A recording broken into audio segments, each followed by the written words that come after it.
Well, thank you very much. I am delighted to be part of this interview. My name is Nura Iromaji. I teach political economy in Bayero University, Kano, and I'm also a civil society practitioner in Kano State. I have been with the Civil Society Legislative Advocacy Center, interrogating policy and legislative environment in the northern part of this country.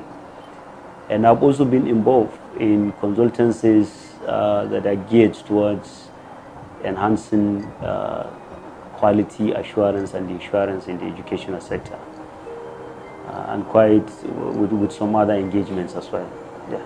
Well, it's actually difficult to describe the education system before the COVID-19 pandemic, largely because the world system is a system that has different countries, and each country has its own educational system. However, we have some presence of supranational institutions such as UNESCO, UN, and the rest, who are, helping nation states to improve on their educational systems.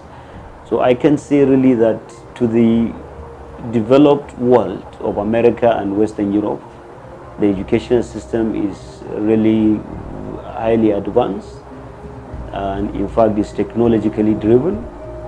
But if you compare it with the system that we have in the third world countries, places like Africa and Latin America and the rest, you'll agree with me that we are still battling to have a very effective and efficient educational system.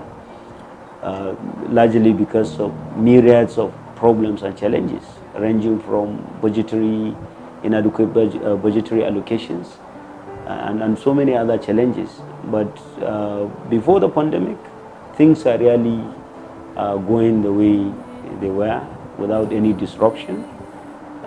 Students, whether in developed or developing countries, are attending classes. Teachers are also teaching students, and quite a number of other issues were taking place without any disruption. Well, first of all, having described education before COVID-19 pandemic, education in the face of COVID-19 pandemic, I can say is a retreat for the common good of all. COVID-19 is a disease caused by what they call coronavirus.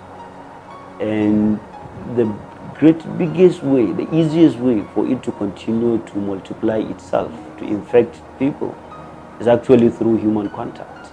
And when people actually, use their hands to touch where the virus has a presence.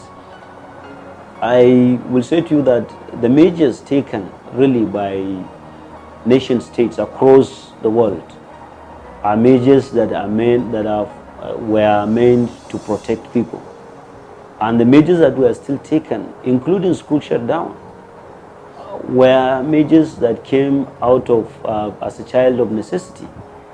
So really, one cannot do otherwise, largely because government of whichever society in the world today is saddled with the responsibility of protecting lives and properties of people.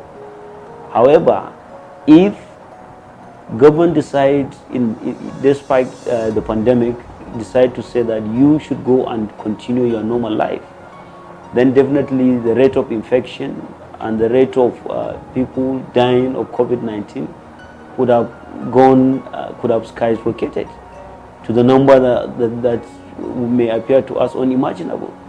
So really, what I'm saying in essence is that this is a very, very difficult moment. A difficult moment in the sense that there is nothing one can do other than to comply with the measures. Government itself is not happy by taking those measures.